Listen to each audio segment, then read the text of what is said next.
my brother Jacob. Welcome back to my YouTube channel, Yon Wonders. Thanks guys for watching and subscribing my channel. Please like and subscribe our channel so that I can make more of my exciting and amazing videos. Today our experiment is color changing cabbage experiment. Are you excited? And let's get started. Here are the things that you will need: cabbage, water, and food coloring. Are you ready? Then let's get started. First, we will put food coloring.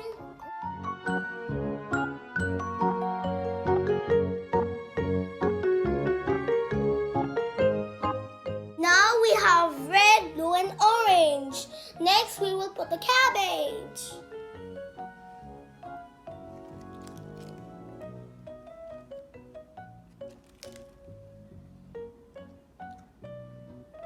Then we will wait it for after overnight.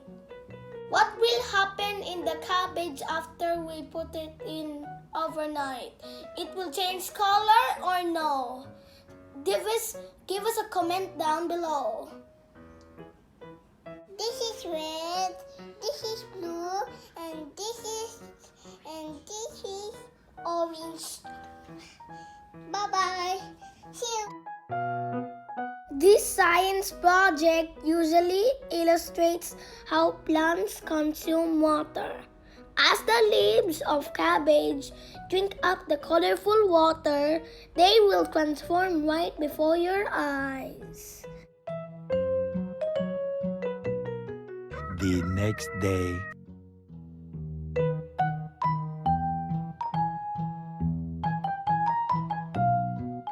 The main force that moves water up into the plants is called capillary action.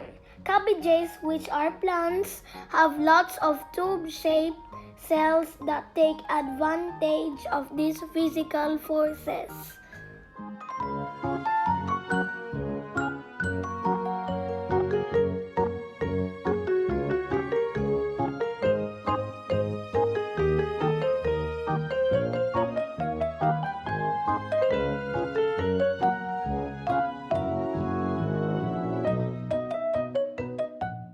Look at these cabbages, they are now colored red and blue.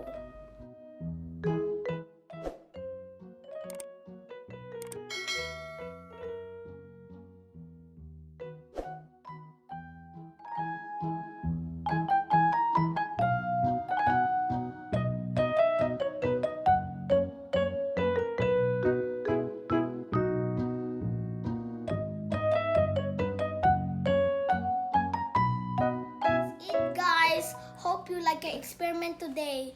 Please like and subscribe so that I can make more of my exciting and amazing videos. If you have anything for me to do next, please comment down below. Say bye-bye. It's a boy. Bye-bye, guys. Bye-bye, guys. Thank you for watching.